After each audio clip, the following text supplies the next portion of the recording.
So these two experiences happened within a month of each other. The first one happened to my brother-in-law. The second one I witnessed firsthand. So here we go. Back in 2007, my sister and her husband used to live with me and my mother. I was in middle school at the time. One Saturday night, my brother-in-law was working at his security job, and my sister and I were with my mom at a church function. These church services would last until about 8 to 8:30, so we wouldn't get home until around 9. That night, we pulled up to our mobile home. Usually, my brother-in-law would be inside waiting for us, but instead, he was outside standing by himself, looking like he had seen a ghost. As we pull into the carport, I notice that all the lights are off inside. When we get out of the car, he lifts his hand, points at the house, and says in a shaken voice, "I'm not going in there by myself." We asked him what happened, and this is what he told us. "I came home, and I was walking into the carport, and was about to enter the house. I heard what sounded like a group of people talking and laughing inside the house. I heard silverware and dishes clinking like there was some sort of dinner party, but all the lights were off. I thought you guys were trying to pull a prank on me or something. So I go up the steps, and I pull out my house key. The whole time, I still hear muffled chatter and laughing and even music. As soon as I put the house key into the doorknob lock, I heard someone go, 'Shh,' and then the entire house went silent, like everything just stopped at once. As soon as I open the door, I hear a fucking stampede of people running in the opposite direction. At this point, I'm starting to think that it wasn't a prank, and some people had broken into the house and were trying to leave before they got caught. So I ran around the back of the house to cut them off at the back door. But once I got there, everything went quiet. I thought that maybe whoever was inside didn't run out because they knew I was on the other side. So I sprinted back to the front door, opened it, and ran inside. It was quiet and pitch black. I turned on all the lights and cleared the entire house. Not one thing was out of place. Nothing to indicate at all that anyone was there. That's when I ran outside and waited for you guys to get here." The second occurrence happened a month later, in the same house. My mom was out doing something, I don't remember what, and my sister and her husband were on a date. Halo 3 had just come out, and my brother-in-law kept his Xbox in his room. Before he left that night, I begged him to play the game while he was gone, and he reluctantly agreed. So I had the whole house all to myself. I turned on all the lights in the house for obvious reasons, but since I wanted the full effect of the video game, I turned off the light in my brother-in-law's room. So the only light was coming from the TV. As I'm playing, I feel like someone's walking around in the house. When living in a mobile home, you can feel every movement. I paused the game and waited to hear something. After a few moments of silence, I decided to say something. "Hello?" No response. I go back to playing the game, brushing off the noise.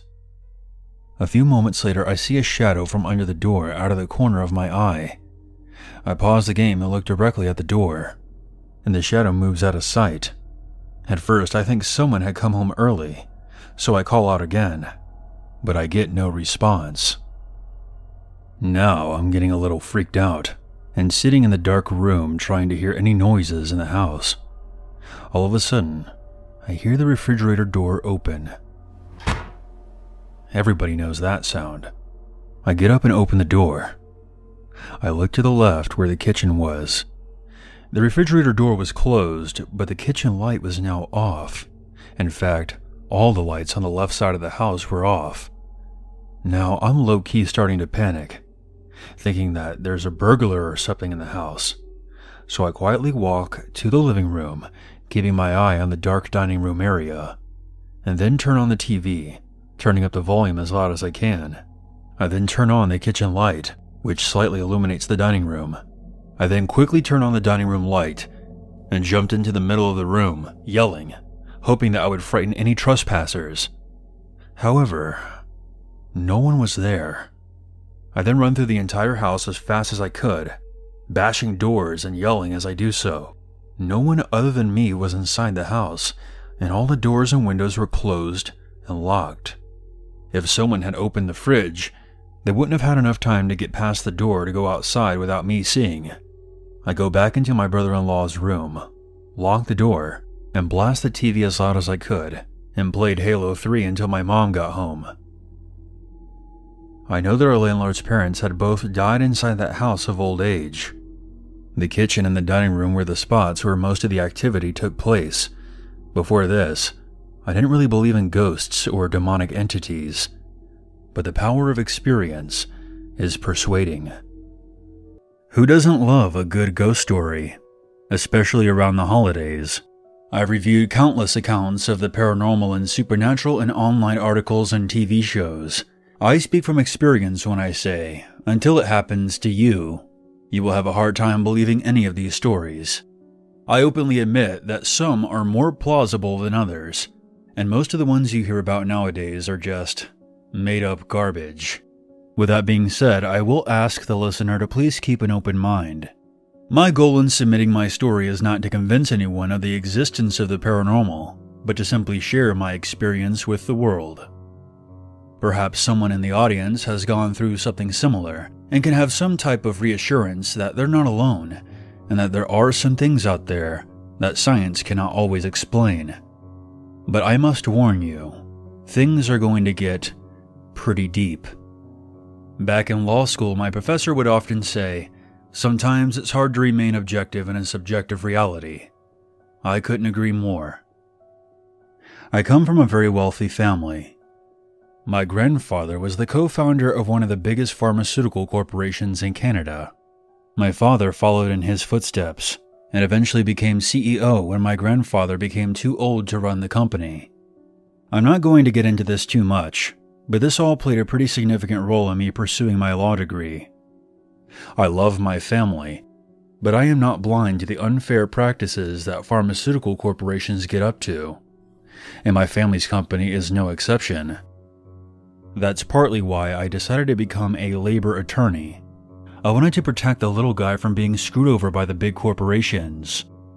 I'd like to think that I make a difference, but I'm not going to lie. The good guys do not always win.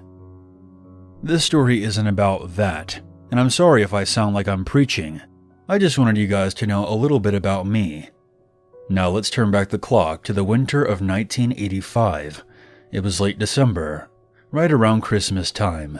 Now I mentioned earlier that my grandfather founded his company in Canada. However, my father was born in New England, and that's where me and my sister grew up. Every year, my father and grandfather would go on these extended hunting trips in upstate New York. My grandparents owned an old manor there, and that's where me and my family would spend most of our Christmases. The manor was enormous. It was 3 stories tall, had a fountain out front, and of course, was surrounded on all sides by a thick forest. I can't recall all the history of the manor, but I do know that it was originally built as a hospital in colonial times, and that many people died there because of the lack of understanding when it came to certain illnesses in those times. As you can imagine, this place had its share of ghost stories. But me and my sister didn't really invest much into such things. We were more interested in playing hide-and-go-seek or tag in the long, endless corridors. The mansion had a very large basement. My grandparents would store a lot of antiques and furniture that they had collected over the years. We were never allowed down there because my parents were worried that we would hurt ourselves or end up breaking something extremely valuable. So naturally, being the curious troublemakers we were, whenever my sister and I were left alone in the old house, we would always try and see if the door that led down into the basement was left unlocked. Much to our dismay, it never was. But this did not deter us. In fact, we sort of turned it into a game, and roamed through the old house looking for the magic key that would open the basement door. However, in the winter of 1985, everything would change. My father and grandfather were off on their traditional hunting trip, and my mother and grandmother were doing some Christmas shopping in town. At this time, I was 15, and my sister Natalia was 12. So we were old enough to be on our own for a while. We no longer played our little games around the manor, but we were both still very curious about what was in the basement. So, as soon as we were left alone, we quickly made our way to the basement door. We expected it to be locked, as it had been so many times before, but with a turn of the old metal handle, the door swung open with a creak. I flipped the switch on the wall to my right, and a single light bulb flickered to life above my head, revealing a set of old wooden stairs that led down into the dark basement. I turned back to my sister, and she seemed just as astonished as I was. After so many years, we would finally get to see what was down in the basement. We made our way down the staircase and stumbled around in the darkness. The initial creepiness was replaced by aggravation, as we could not locate another light switch that would illuminate the rest of the basement. Natalia rushed back up the stairs to grab a pair of flashlights from our suitcases. She returned a short time later, and soon our flashlight beams revealed a maze of sheets covering various unknown objects. If I can give you an accurate description of what was in this basement, think of the movie The Others, where Nicole Kidman's character encountered the old blind woman in the junk room. Remember how those white sheets were covering all the furniture? Imagine that on a larger scale. Me and Natalia made our way through the sea of obstacles, occasionally uncovering the ones that looked like they had an interesting shape to them. They were mostly old-fashioned tables, chairs, and shelves, stuff that we were just too young to truly appreciate. When we got to the very back of the basement, there was a corridor that went back for about 30 feet and then suddenly stopped. It was an odd design. It looked like a hallway that was walled off halfway through. There was something mounted to the very end of this corridor that was covered by a white, dirty bed sheet. Curious, we both approached the unknown object. I instantly noticed that there was a light fixture on the ceiling, along with a switch on the wall to my left. I flipped the switch, and the corridor was illuminated. We both turned our attention to the dirty sheet that was ominously covering whatever was on the wall in front of us. There wasn't much discussion between us. It was mutually decided that we were going to find out what was underneath. We both pulled on either side of the sheet to discover an old wall-mounted mirror. Since we were on either side of the mirror when we pulled the sheet off, we didn't see our reflections right away. The mirror had one of those worn-down carved frames, and its glass was badly stained and cracked. It wouldn't have looked out of place in a dumpster. But as we would soon find out, this was no ordinary mirror. Natalia bent down to tie her shoe as I stood in front of the mirror. At first, it was difficult to make out my reflection, but I was startled to discover that an old man was staring back at me. I dropped my flashlight out of fear and fell backward. My sister looked up and saw the frightened look on my face and asked me what was wrong. "I saw an old man in the mirror. I swear to God." She gave me a confused look before quickly standing up and facing the mirror herself. She instantly went still and then began to visibly tremble. I got to my feet and looked into the mirror. Aside from the horrified look on my sister's face, both of our reflections were normal. However, something was seriously freaking my sister out. I had placed my hand on her shoulder and was about to ask her if she was okay. But before I could get a word out, I was cut off by a shriek of terror.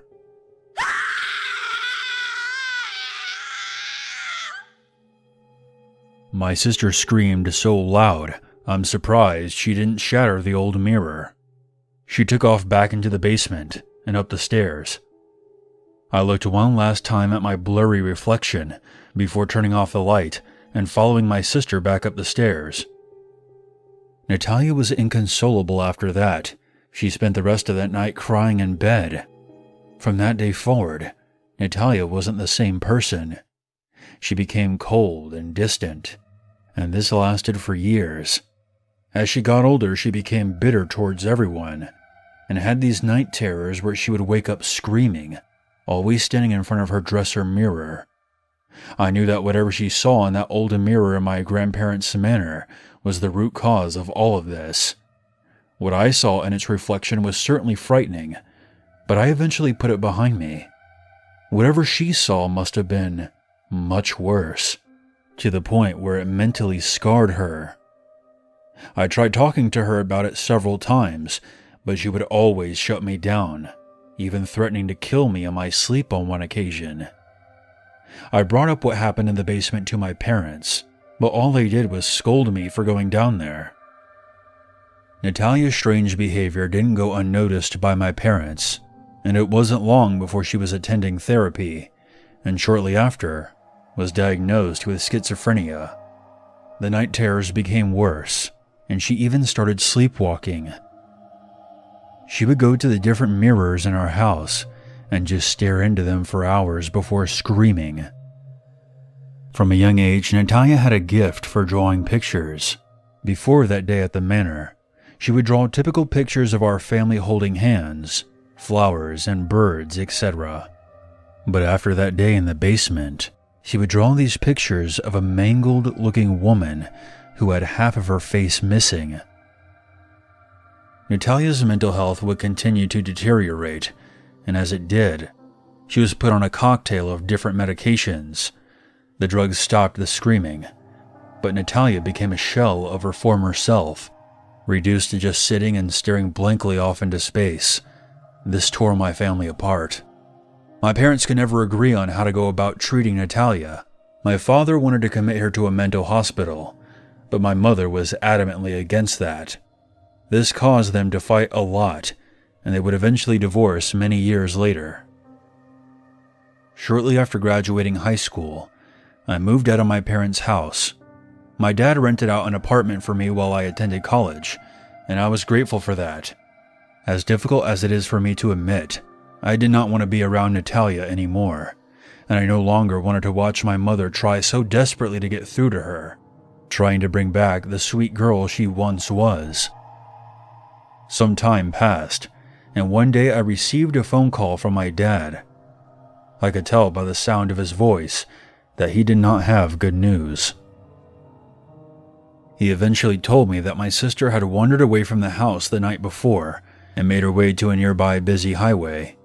This next part is difficult for me to relay, and I will not go into details, but according to the police, several eyewitnesses saw Natalia throw herself in front of a speeding semi-truck. About a week later, as I watched my sister's closed casket being lowered into the ground, I kept thinking about that old mirror in the basement of my grandparents' manor.